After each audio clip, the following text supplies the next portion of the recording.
안녕하세요. 전부 다 아이들 가지고 있기 때문에 제일 큰 관심이 아이들 교육 문제죠. 그렇죠? 이렇게 대답해 주셔도 돼요. 저도 아이가 둘이 있어요. 이제 뭐 다 커서 이제 직장을 다니는데, 저는 사실은 청년들을 만나거나 학생들을 만나면 꼭 이 말을 해줍니다.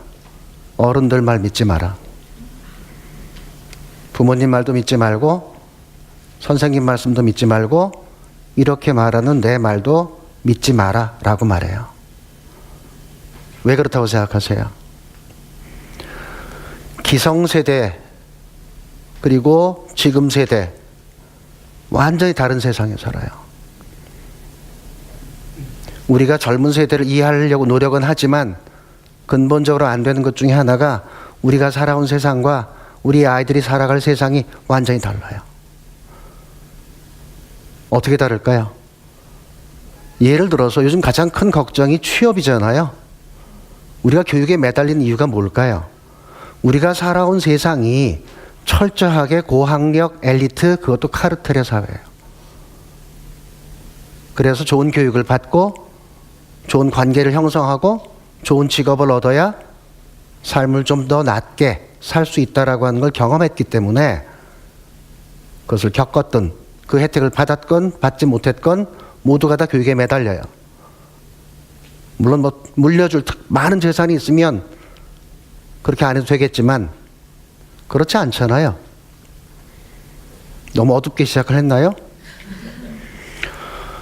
때로는 현실을 알아야 그 문제에 대한 대안을 찾아요. 그런데 그걸 외면하고 이랬으면 좋겠다, 이렇게 될 거야 라고 하는 막연한 기대를 가지고 있으면 악순환만 되풀이될 뿐만 아니라 더 나빠집니다. 저희 때는 언제 그 사원 모집을 했냐면요, 4학년 여름방학에 했어요. 그러면 한 원서 5개쯤 내면 3군데서 연락이 와요. 골라서 가요. 4학년 2학기 때부터 출근했어요. 지금은요, 꿈도 못 꿔요. 믿기 어려우시겠지만 2009년도에 연세대학교를 졸업한 졸업생들이 졸업했을 때 정규직 일자리를 얻은 그 비율이 28%밖에 안 돼요. 안 믿어지시죠? 물론 통계에 함정이 있어요. 요즘은 졸업하도 계속 취업을 하기 때문에. 근데 이 통계는 졸업하는 순간을 기준으로 잡았거든요. 근데 우리 부모 세대랑 한번 비교를 해보세요. 부모 세대는 골라서 갔고 4학년 2학기 때부터 출근을 했는데, 그 자식 세대는 더 나아지는 게 아니라 그저 괜찮은 일자리 하나 얻는 것도 버거워요. 왜 그럴까요? 저는 20세기와 21세기는 완전히 다르다고 생각합니다. 20세기는 모든 것이 오로지 속도와 효율에 의해서 결정됐어요. 그럴 수밖에 없는 게 20세기 전체를 잠깐만 돌아보면 전반부는 전 세계가 전쟁을 했지요. 전쟁은 속도와 효율만 따져요. 1945년에 전쟁이 끝났어요. 전쟁이 끝난 뒤에 어떻게 돼요? 우리가 뭐 도덕성이라든지 인간성, 인격성, 창의성, 그런 거를 다시 회복한 게 아니라 곧바로 전 세계가 산업화 구조에 뛰어들었어요. 우리나라는 1960년대 중반에 뒤늦게 뛰어들었어요. 그런데 놀랍게도 그 맨 밑바닥에서 시작해서 30년이 채 안 된 상태에서 OECD에 가입한 유일한 국가예요. 그것만 봐도 대한민국과 대한민국 국민이 정말 위대해요. 문제가 여기에 시작해요. 거기에 취해서 세상이 바뀌는 거에 대해서 무감한 거예요. 20세기 지난 지 이미 16년이 됐는데 지금도 별 차이가 없어요. 지난 시간에 알파고 문제를 다뤘지요. 알파고에서 볼 수 있는 게 여러 가지인데 그 중에 하나가 뭐냐면, 이미 상징적으로 21세기는 완전히 바뀌었다라고 하는 것을 상징하는데 우리는 그 본질보다는 주로 현상을 봐요. 그럼 과연 어떨까? 교육도요. 사실 우리가 그만큼 성장할 수 있었던 것은 교육 덕택이에요. 그렇죠? 뭐 가진 게 뭐가 있어요. 그래서 교육에 더 매달려요. 근데 현실은 어떠냐면 갈 데가 없어요. 그 교육 받아도. 알파고는 그 상징적인 사례예요. 지금 우리가 근사하다고 누구든지 꿈꾸는 그런 직업도 이제는 별 의미가 없어질 거예요. 그게 알파고가 보여준 상징이에요. 그럼 21세기는 어떤 시대냐? 창조, 혁신, 융합의 시대예요. 근데 우리 생각은 안 바뀝니다. 교육의 가장 큰 문제는 과거를 살아온 사람이 과거의 방식으로 미래를 살아갈 아이들을 가르친다는 거예요. 이건 교육의 숙명이에요. 어쩔 수가 없어요. 앞과 뒤는 안 바뀝니다. 그렇죠? 뭐는 바꿀 수 있어요? 과거의 방식으로를 현재와 미래의 방식으로 전환해야 돼요. 그래야 미래를 살아갈 우리 아이들이 살아갈 방책이 생겨요. 그 부분이 저는 가장 중요하다고 생각합니다. 그러면 과연 우리가 그렇게 하고 있는가 돌아봐야 될 때가 됐어요. 사실 이미 늦었습니다. 한 사례를 보죠. 부모님들도 예전에 학교 다닐 때 막 죽으라 공부했잖아요. 그죠? 근데 그때 제일 하기 싫었던 과목이 뭐예요? 힘들었던 과목. 그리고 지금 내 아이도 힘들어하는 과목. 수학이지요. 미적분을 배울 때 한번 생각해 보세요. 선생님이 미적분을 가르칠 때 곧바로 계산하는 법을 가르친 게 아니라 미적분을 언제 누가 왜 어떻게 고안했는지, 그게 수학과 과학을 어떻게 바꿨는지, 우리 일상생활에 어떻게 나타나는지, 혹은 니들이 앞으로 살아가면서 어떤 때 미분적인 판단을 하고 어떤 때 적분적 판단을 해야 되는지, 그런 설명 들어보셨어요? 안 했죠? 그냥 뭔지 모르고 쭉 계산만 했고 수능시험 보고 다 반납하고 지금 안 써먹어요. 그죠? 오늘 혹시 여기 오실 때 미적분에서 오신 어머니 계세요? 미적분이 없다면 우리 여기 못 와요. 자동차가 안 만들어져요. 과연 그 설명하는 게 그렇게 힘들었을까요? 왜 우리 수학 선생님은, 날 가르쳤던 수학 선생님은 그걸 왜 안 가르쳐 줬을까요? 시험에서 안 나와요. 우선 첫 번째는.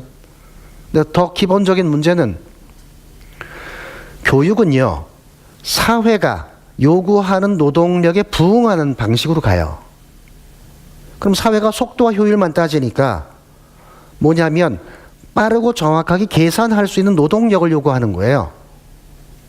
이걸 누가 만들었는지, 왜 만들었는지 그런 건 중요한 게 아니죠. 그래서 계산만 했던 거예요.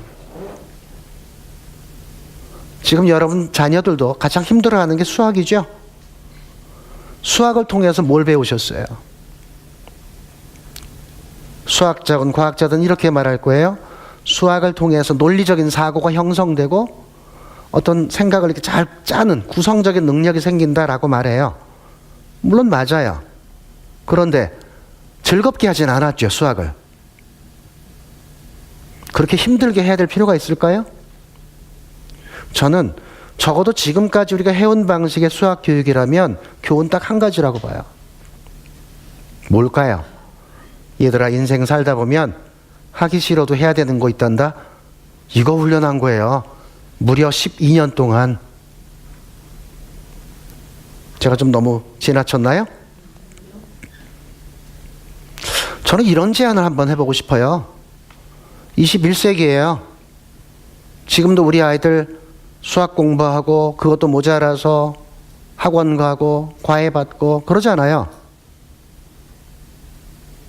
공공연한 비밀이에요. 왜 해야 되죠? 주요 과목, 기타 과목이라고 그래요. 근데 저는 이거 별로 마음에 안 들어요. 주요 과목, 기타 과목이 있다라고 하는 얘기는 주요 인간, 기타 인간이 있다는 것과 크게 다르지 않다고 봅니다. 20세기에는 그게 중요했어요. 그게 중요한 기능을 발휘하니까.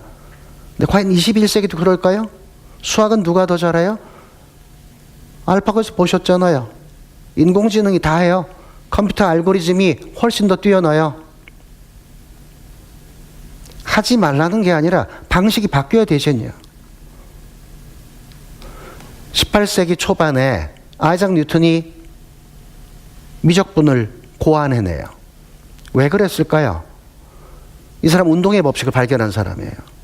속도와 가속도, 순간 가속도, 포물선의 속도, 등속도, 감속도 등등 여러 가지 속도를 계산해야 되는데 기존의 수학적 방식으로는 해법이 없어요.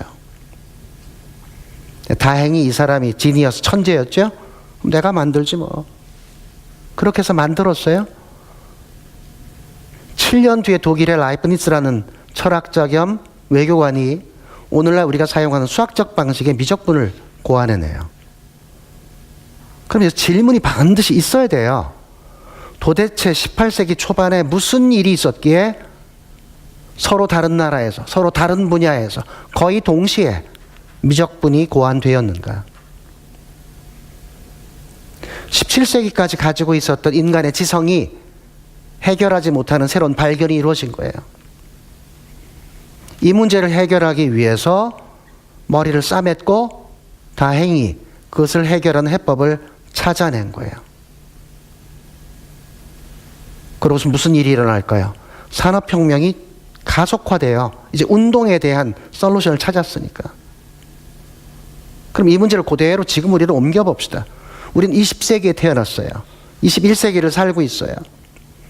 이 사이에 어떤 변화가 있을까요? 우리는 지금 살고 있어서 크게 체감하지 못할 수 있지만 아주 단순하게 보면 우리는 아날로그 시대에 태어나서 디지털 시대를 살고 있잖아요. 이거는 18세기 초반에 아이작 뉴턴이나 라이프니츠가 느꼈던 그 변화만큼이나 사실은 큽니다. 그렇다면 이제 우리가 어떤 전환을 해야 미래를 살아갈 것인가?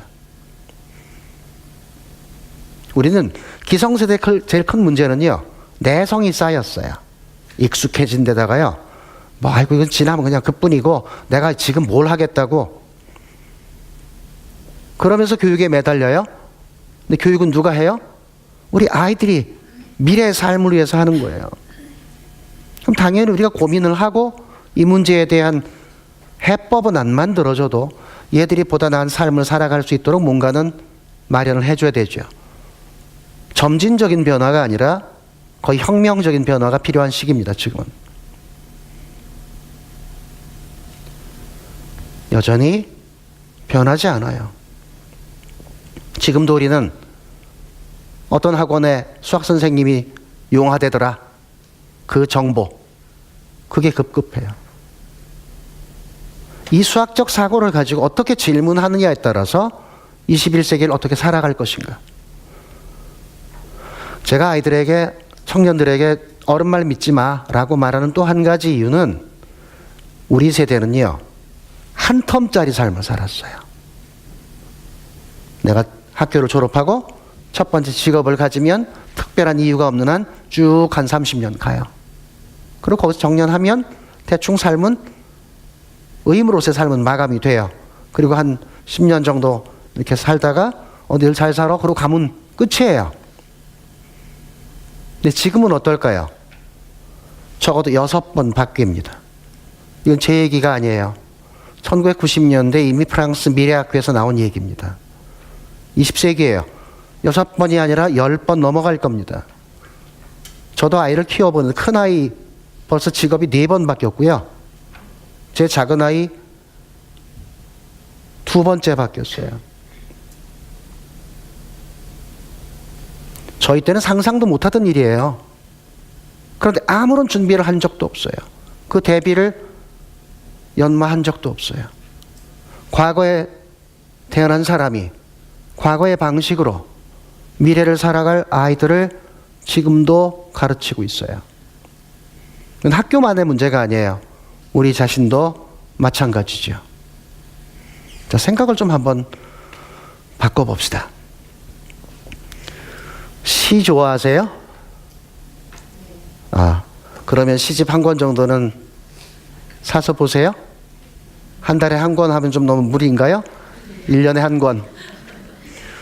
우리 국어 시간에 시 다 배웠잖아요. 그런데 시를 배웠는데 시를 분석한 거지 시를 느껴보거나 외거나 내가 일상에서 사용하거나 그러진 않죠. 제가 지난주에 학회 일 때문에 중국에 그 공자학회를 다녀왔어요. 근데 중국에 어떤 점이 있느냐 하면 이건 저희가 주목해 봐야 되는데 고등학교, 중고등학교 과정 중에 당송시 300편을 외워요. 그러니까 배워요. 그 중에 한 100편 정도를 외워요. 그러니까 얘들은 그냥 어떤 상황이 나오면 그게 그냥 툭 하고 튀어나와요. 비정상회담에서 그 중국 친구 있죠. 그 친구가 가끔 이렇게 시 외우죠. 그게 우연이 아니에요. 학교에서 이렇게 학습이 돼서 그 상황이 탁 나타나면 그냥 그 구절이 툭 하고 튀어나오는 거예요. 우리는 시를 분석의 대상으로만 봤어요. 그죠? 예. 이제 좀 느껴봐야 되고요. 시도 외고 읽고 좀 그럴 때가 됐어요. 현대 시는 좀 어렵습니다. 그런데 아주 재미있는 시가 하나 있어요. 그래서 소개를 시켜드리려고 해요. 여기에 시가 한 편 있거든요. 보이세요? 시 있어요? 어디 있어요? 시가 어디 있어요? 오른편에 있는 게 시예요. 영시예요. 오른편에 있는 게 시인데 E.E. 커밍스라고 하는 미국의 시인입니다. 현대 시인. 1960년대 활동하던 대표적인 현대 시인이에요. 지금이야 이제 오래됐지만. 근데 이 사람의 생각은 지금도 우리가 좀 눈여겨볼 필요가 있어요. 이 시 뭐 이상하잖아요. 이 사람이 어떤 점에서 천재적이고 그 발상의 대전환이 이루어졌냐면 우리 시 그러면 멋있는 문장, 멋있는 구절이 탁 있어서 우리의 가슴을 탁 쳐서 이렇게 울리게 하는 그런 경우잖아요. 이 사람은 시를 그림의 표현으로 비주얼하게 바꿔줘요. 오른쪽에 있는 시를 제가 해석해 드릴게요. 전문이 이렇습니다. 잎 하나 떨어지니 나 참 외롭구나 라는 시예요. 보이세요? 잘 안 보일 거예요. 괄호가 중간에 있죠? 괄호를 빼고 볼게요. I loneliness입니다. 위에서부터 다시 보세요. I loneliness죠. 나 외로움. 됐죠? 괄호를 보지요. 괄호에 a leaf falls입니다. 나뭇잎 하나 떨어지네. 자, 그럼 묶어서 전문을 보지요. 잎 하나 떨어지니 나 참 외롭구나. 이런 시입니다. 독특하지요? 왜 저렇게 내용도 아무것도 없는 저런 시를 썼을까요? 그림으로 보세요, 이젠요. 시커멓게 해서 말뚝 하나 이렇게 서 있죠? 그럼 숫자 뭐하고 비슷해요? 일자 같죠? 사람은 누구나 다 고독해요. 지금 우리 사회의 문제 혹은 교육의 문제 중에 하나는 고독과 고립을 구별을 못해요. 고독은 저는 이렇게 정의해요. 자율적 고립이에요. 내가 스스로 선택한 고립. 고립은 타율적 고독이에요.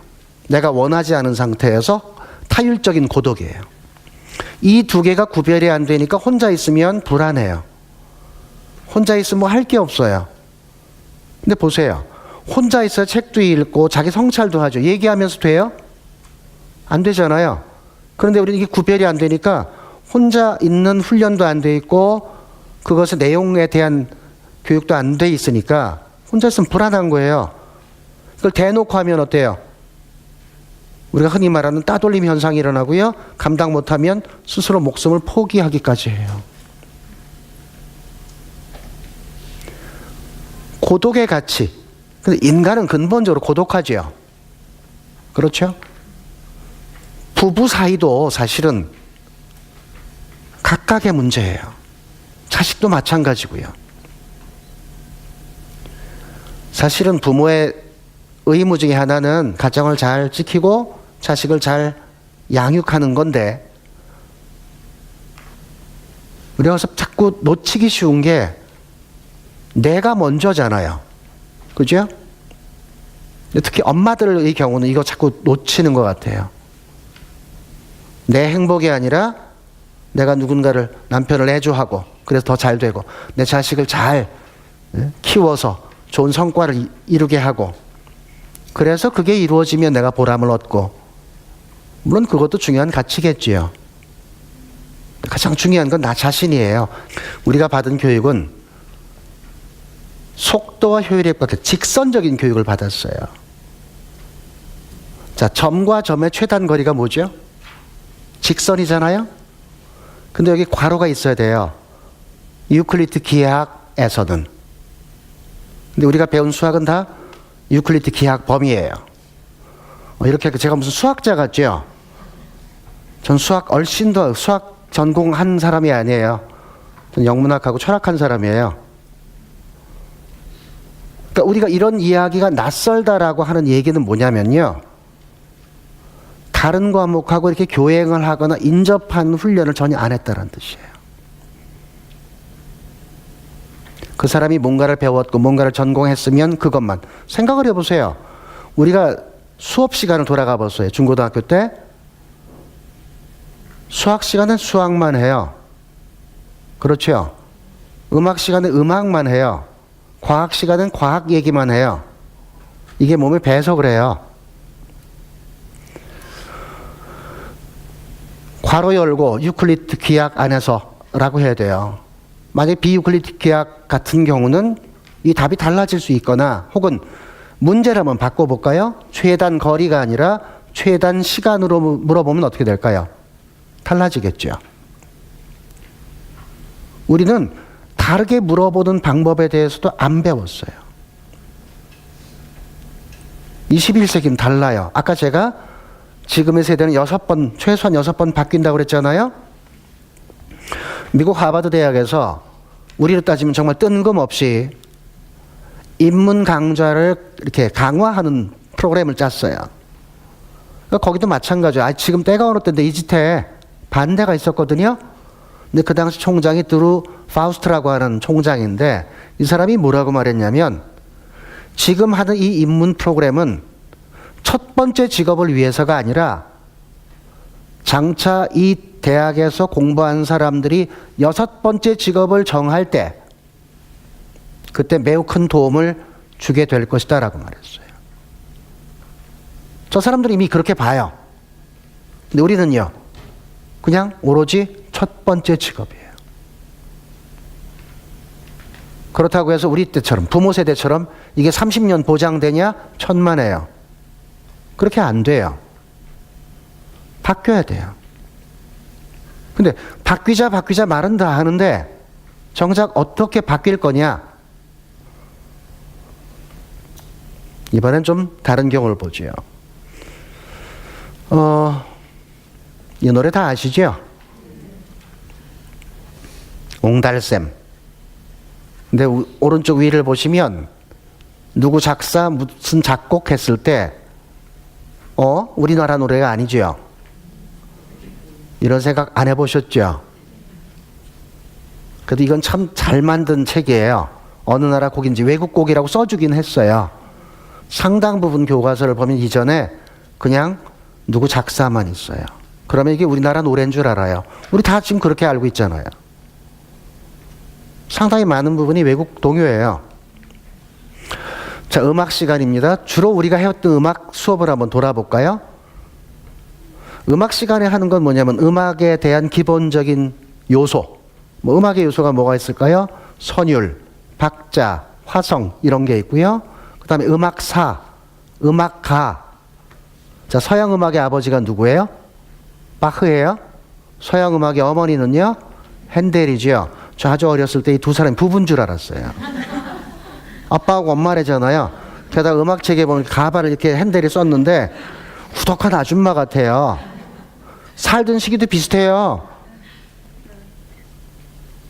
서양 음악의 할아버지가 누군지 혹시 아세요? 할아버지도 있어요. 피타고라스입니다. 우린 피타고라스 하면 무슨 생각해요? 예, 수학, 기하학의 피타고라스 원리. 물론 수학자이기도 하지만 음악가이기도 했어요. 종교가이기도 했고요. 지금 우리가 사용하는 화성이 있죠. 1도, 4도, 5도. 이게 전부 다 피타고라스가 만든 거예요.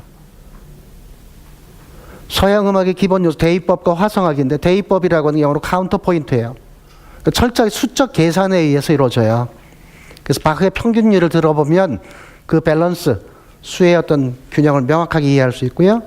현대 음악인 조성이 없는 무조 음악, 그 쇤베르크의 제자 베베른이라는 사람이 있는데, 베베른의 무조 음악을 들어보면 완벽한 수학에서의 경우의 수의 집합이에요.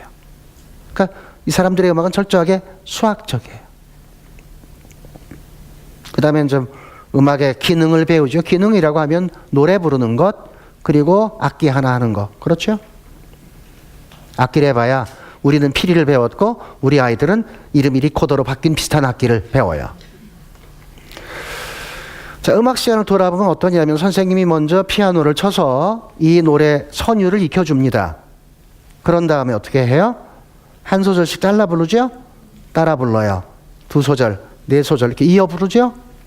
다 되면 꼭 하는 게 있어요. 분단별로 시켜요. 그죠? 왜 그랬을까요? 저는 베이비 부머 세대예요. 저희 때는 한 반에 70명이었습니다. 그런데 교실보다 애들 수가 많아서 오전 반, 오후 반이 있어요. 그 많은 애들이 있는데 어떻게 한 사람 한 사람 다 체크해요? 못하잖아요. 그러니까 분단별로 이렇게 해서 너 틀렸지 일어나 해서 고쳐주는 거예요. 그런데 자, 지금 제가 오늘 드리고자 하는 말씀은 교육에 있어서의 혁명적 변화가 필요하다라고 하는 주제인데, 그 주제의 핵심을 좀 더 이렇게 뽑아서 말하면 직선적 사고에서 입체적 사고로 전환해야 21세기에 생존한다라고 하는 주제입니다. 그 사례를 지금 볼 거예요.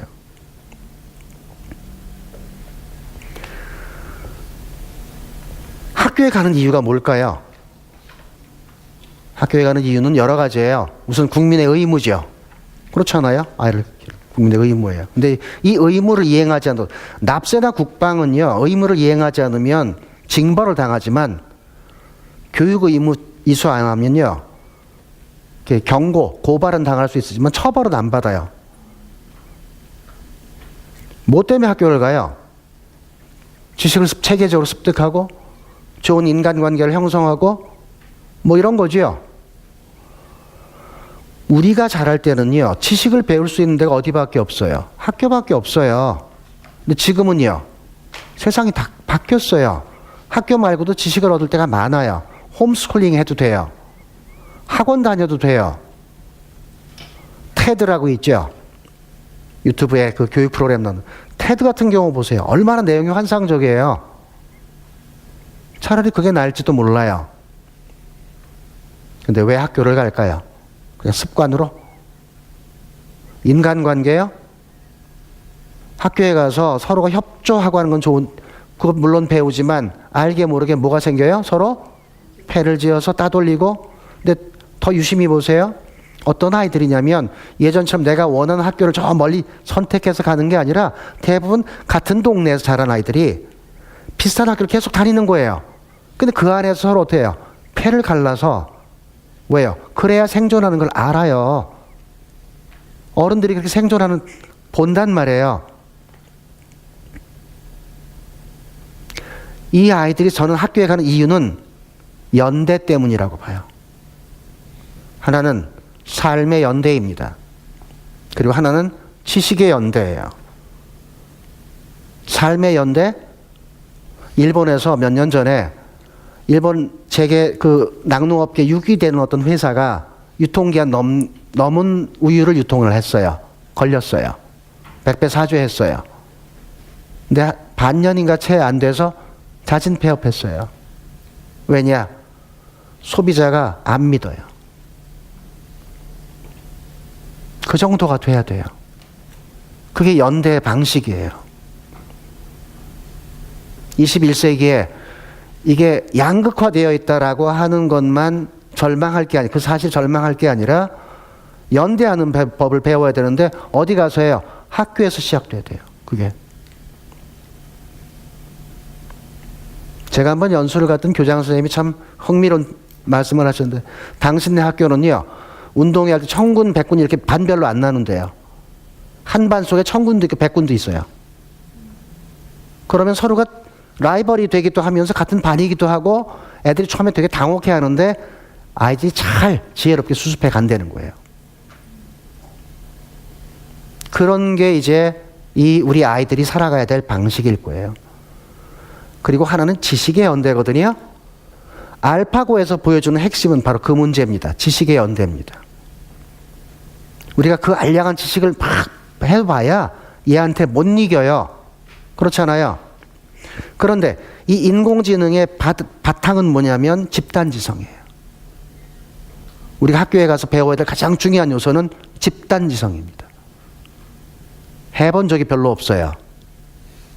자, 보세요. 음악 시간을 봅시다. 지금 이 줄 분단 딱 불렀잖아요.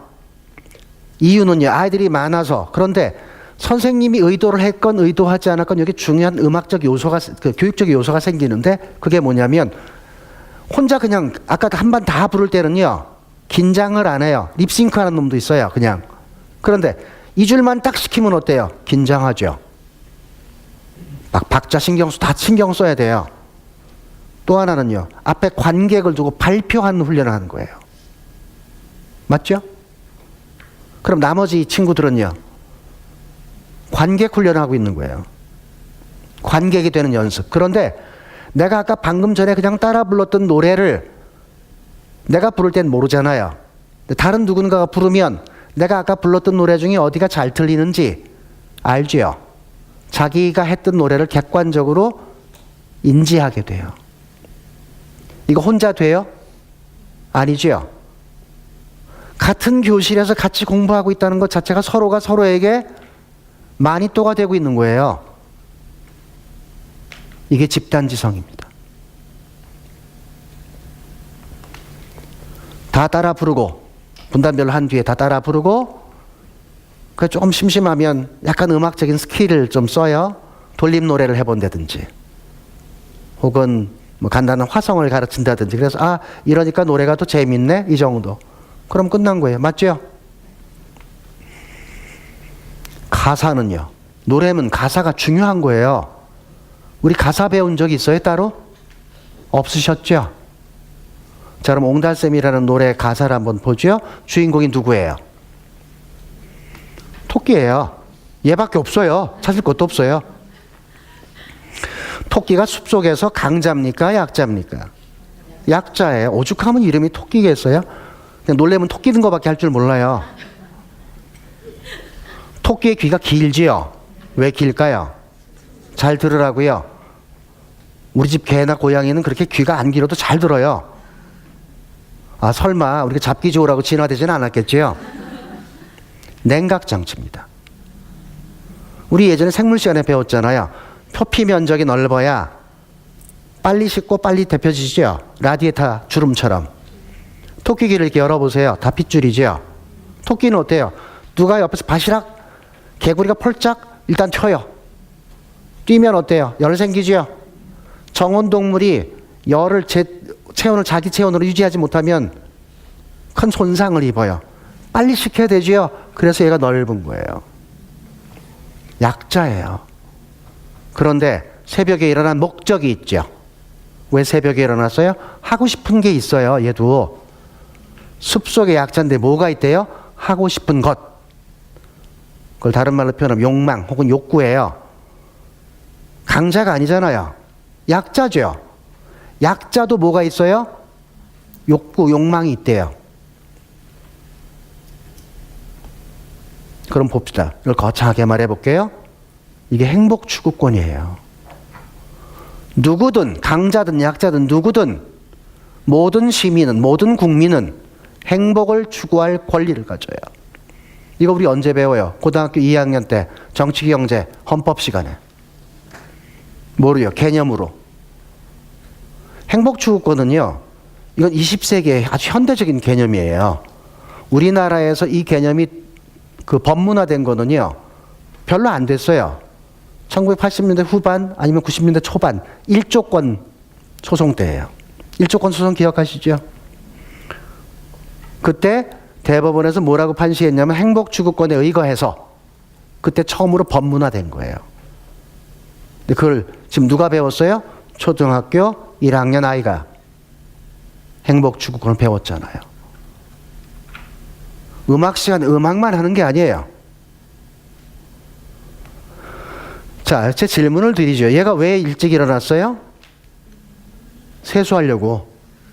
물 먹으려고 한 거 아니에요. 원래는 세수하려고 해요. 그죠? 한 결과는 물을 먹은 거죠.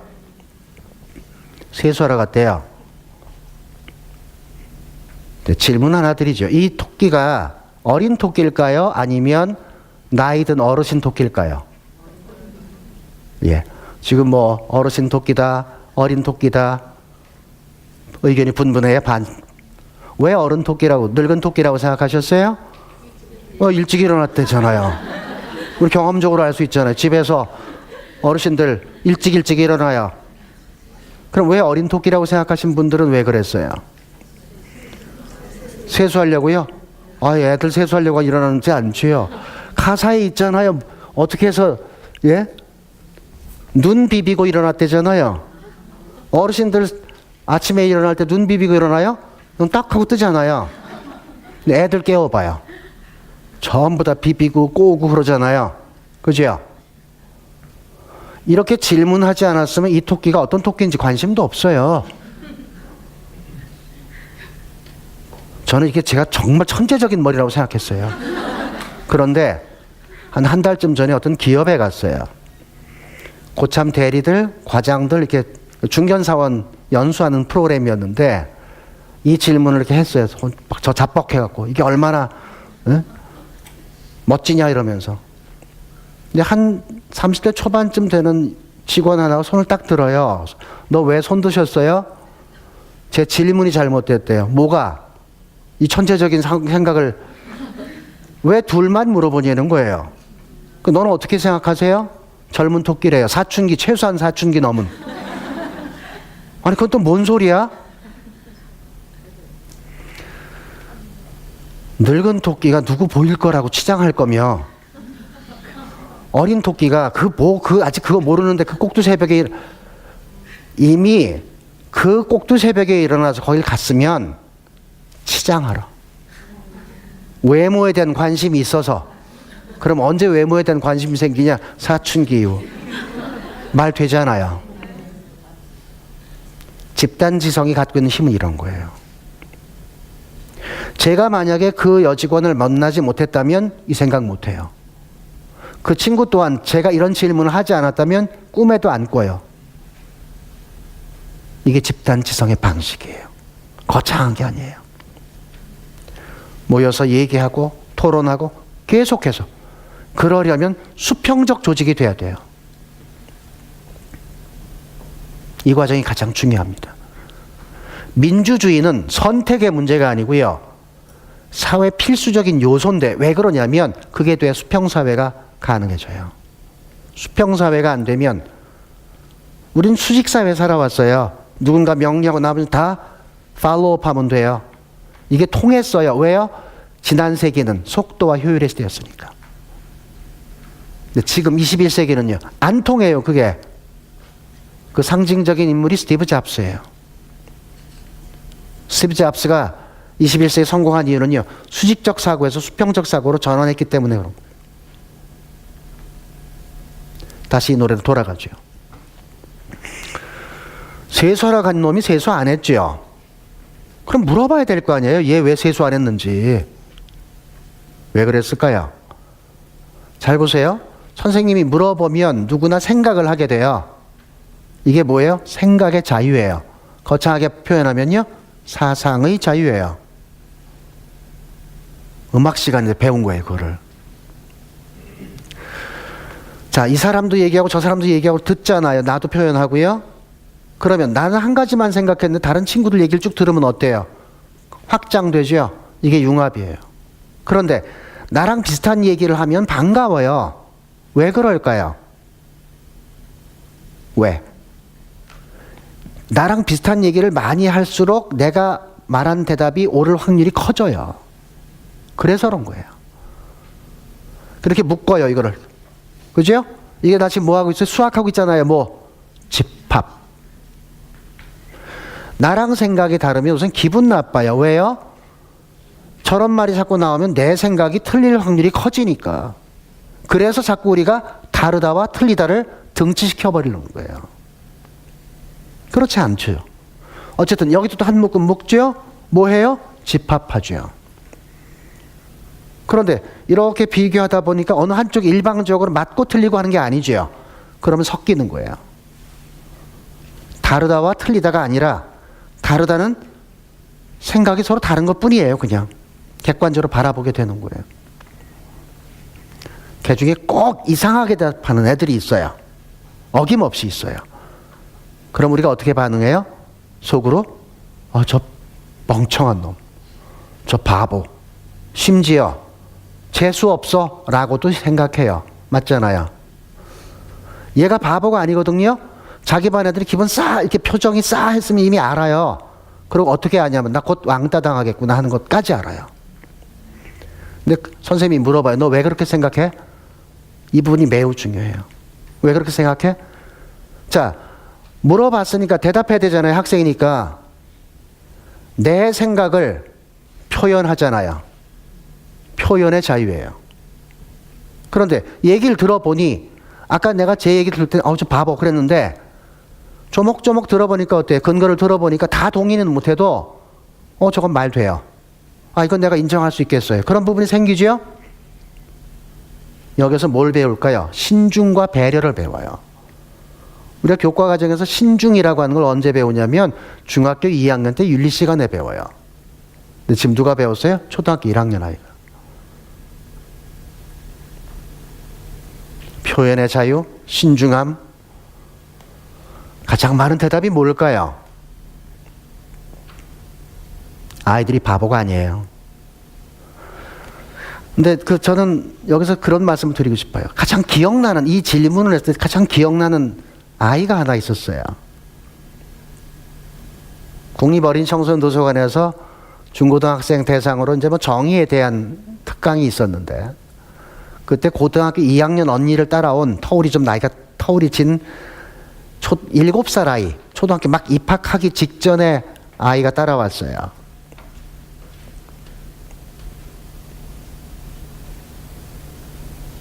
얘한테 물어봤어요. 너는 왜 얘가 세수 안 했다고 생각해? 가서? 옹달샘에 가서? 대답을 안 해요. 그러더니 갑자기 뭐라냐면요. 보일러가 없어서요. 어른들은 이 대답 못 해요. 어른은 이렇게 대답할 수 있어요. 물이 차가워서라는 대답은 할 수 있어요.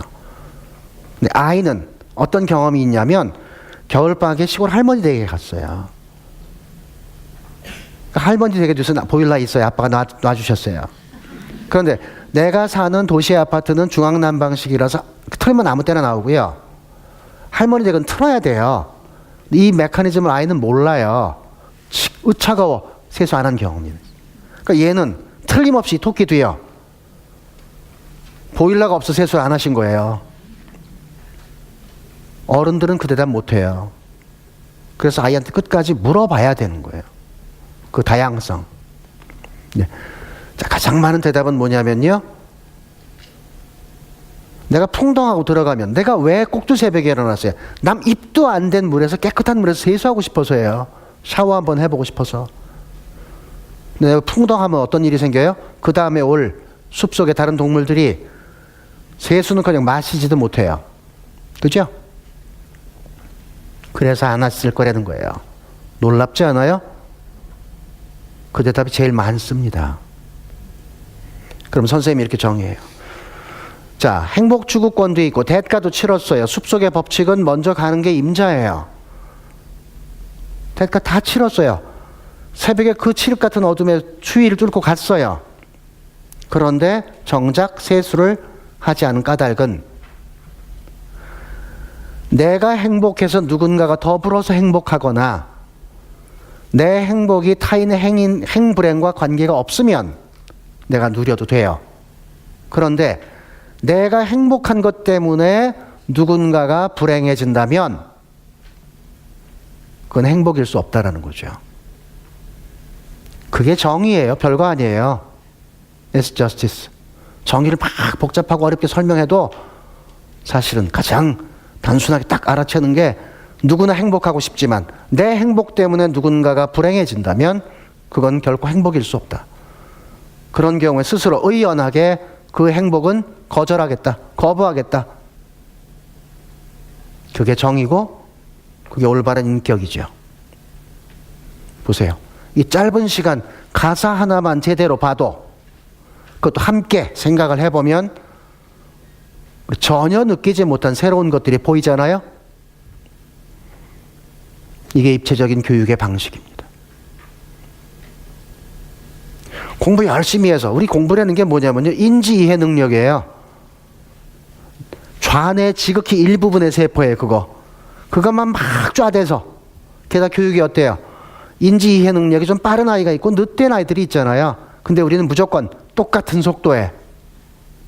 그거는 왜 그랬냐면 우리가 살아온 지난 시간이 그 사회가 속도와 효율을 강조했고 거기에 맞춘 노동력을 요구했기 때문이에요. 이제는 안 그렇다고요. 그런데 우리는 그렇게 살아와서 익어서 바꾸기가 어렵습니다. 그래놓고 내가 살아온 사회는 철저하게 고학력 엘리트 카르텔의 사회니 내 아이를 거기다 집어넣어야 얘가 살아갈 거라고 생각하는 거예요. 설령 그렇게 해봐야 10년도 못 갑니다. 사회적 연대, 또 지식의 연대, 그게 가장 기본적인 21세기의 삶의 방식이고 교육도 그런 방식으로 전환해야 됩니다. 수업이 끝났어요. 그러면 제 아이들이 쉬는 시간에 나가 놀겠죠. 요즘 줄넘기 고무줄 놀이를 잘 안 해요. 오늘 여기 계신 어머니들은 고무줄 놀이를 하셨죠. 예, 고무줄 놀이를 한 마지막 세대예요. 뭐 그렇다고 그렇게 낭만적이냐? 그렇지도 않아요. 무슨 노래 불렀는지 기억 안 나세요? 전우의 시체를 넘거노 뭐 이런 노래 하셨잖아요. 자, 아이들이 이 노래를 지금 음악 시간에 배운 노래를 고무줄 놀이를 한다고 치고 고무줄 놀이를 하면서 부르겠죠. 그런데 이 노래를 들을 때마다 혹은 이 노래를 부를 때마다 무슨 생각이 떠오를까요? 방금 한 이 음악 시간 이 옹달샘에 대한 모든 스토리가 하나의 직관으로 들어와요. 그 아이가 정말 잘 자라서 똑똑해지고 높은 자리를 차지했다고 쳐봐요. 돈 많은 총수가 됐다고 쳐봐요. 나만의 행복을 해서 막 마음대로 할까요? 누구든지 사람은 더 많이 갖고 싶은데 어렸을 때 그런 사고를 통해서 자라면 기본적으로 삶에 대한 사회에 대한 연대감을 갖게 되면 그렇게 못하죠. 내가 행복한 건 좋은데 내 행복이 다른 사람을 더 행복하게 해준다면 기꺼이 더 하는 거고 그렇지 않다면 스스로 제어하겠죠.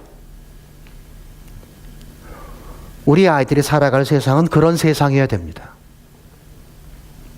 그리고 거기서 훨씬 더 많은 가치가 만들어져요. 그건 알파고도 못해요. 그 가치가 21세기의 우리의 거의 유일한 대안일 겁니다. 직선적 사고로 우리는 자랐어요. 평면적이고 직선적인, 입체적이고 넓은 시야, 입체적이고 서로가 이렇게 교감이 되는. 제가 숙제를 하나 드리지요. 박중양이라는 인물에 대해서 한번 알아보세요. 저는 대구에서 이 인물은 잘 알 거라고 생각을 했는데 그 대답하신 분 거의 못 봤습니다. 박중양이라는 인물입니다. 지난 세기 1907년에 경북 관찰사 대행 겸 대구 군수로 왔던 사람입니다. 그 사람이 여기 와서 무엇을 했는지를 한번 찾아보세요. 국채보상운동이라고 하는 자부심만 볼 게 아니라 그 인물이 대구에서 무슨 짓을 저질렀는지, 그것을 과연 우리가 어떻게 기억하고 있는지, 그게 무슨 의미인지. 역사는 답이 있는 게 아니라 그 역사를 어떻게 해석하느냐의 문제예요.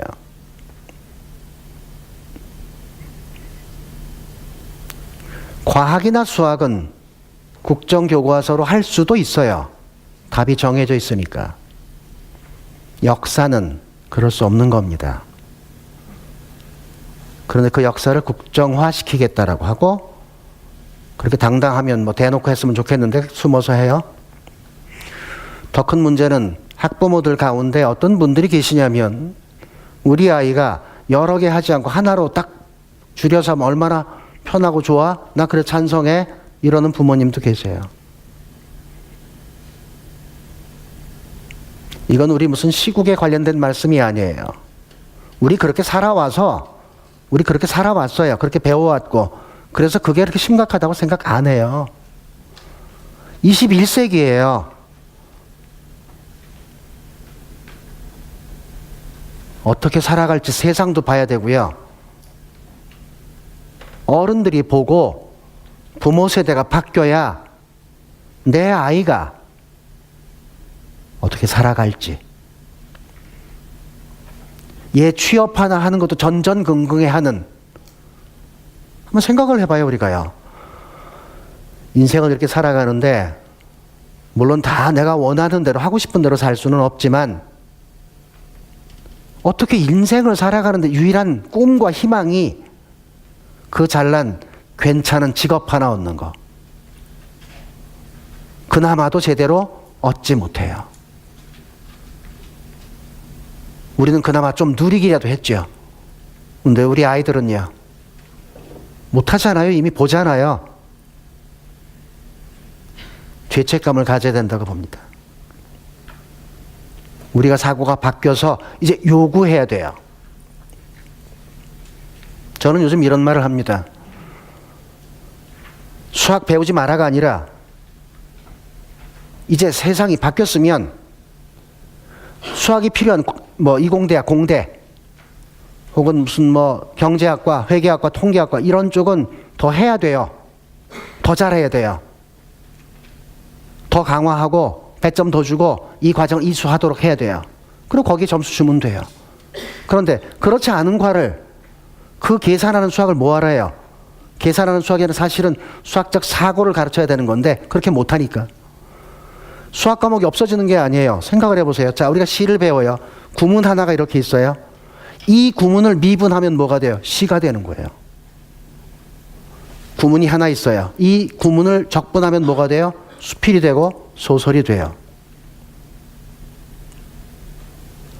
수학은요, 어떤 과목과도 연관해서 수학적 사고를 접목할 수 있어요. 그 수학에 쏟을 에너지를 가지고, 그 시간을 가지고 뭘 하면 될까요? 내가 정말 앞으로 하려고 하는 것에 대해서 보다 더 넓고 깊게, 여러 가지 다양한 가능성에 대해서. 바뀔까요? 이거 안 바뀝니다. 특히 관료들은 절대로 먼저 안 바꿔줍니다. 누가 소비자? 우리가 소비자예요. 실패한 소비자. 근데 내 자식이 새로운 소비자예요.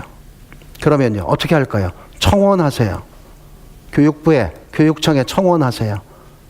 그래도 안 들어줘요. 그 다음에 어떻게 하시냐면요, 시의회, 구의회, 국회 있죠. 교육분과에서 서명해서 전달하세요. 그렇게 해서 동시다발적으로 일어나면 그게 한 시대의 의제가 되고요. 그 의제를 외면할 수 없게 되면 그때는 바뀝니다. 우리가 연대하지 않으면 세상 안 바뀝니다. 우리가 살았던 시대만큼이라도 누리고 살면 좋지만 어려울 겁니다. 그러면 우리가 힘을 합쳐서 우리 생각도 바뀌고 세상도 좀 더 나은 세상으로 바꿔놔야 우리 아이들이 조금이라도 더 나은 삶을 살 수 있을 거라고 생각합니다. 제가 뭘 가르치겠어요. 다만 저도 아이를 길은 부모고, 얘들이 다 자라고 나니까 얘들이 좀 더 어렸을 때 내가 이런 일을 좀 더 일찍 시작했더라면 얼마나 좋았을까. 교육은 왜 어렵냐면요, 내 아이가 학교 끝나면 관심이 없어요. 그게 아니라 예전에 그런 말 하잖아요. 아이는 한 집이 키우는 게 아니라 동네가 키운다 그랬어요. 그게 연대라고 생각합니다. 네 아이 내 아이가 아니라 전부 우리 아이들입니다. 그래서 우리가 연대하고 우리가 생각을 자꾸 좀 끊임없이 변화시켜야 조금이라도 우리 아이들이 좀 원하는 삶, 행복한 삶, 그리고 무엇보다도 이 변화하는 세상에서 당당하게 주역이 될 수 있는 그런 삶이 되지 않을까 싶습니다. 익숙하지 않아서 힘들겠지만 우리가 해야 되는 일이라면 마땅히 해야 되겠죠. 그렇게 해 주실 거지요? 예, 고맙습니다.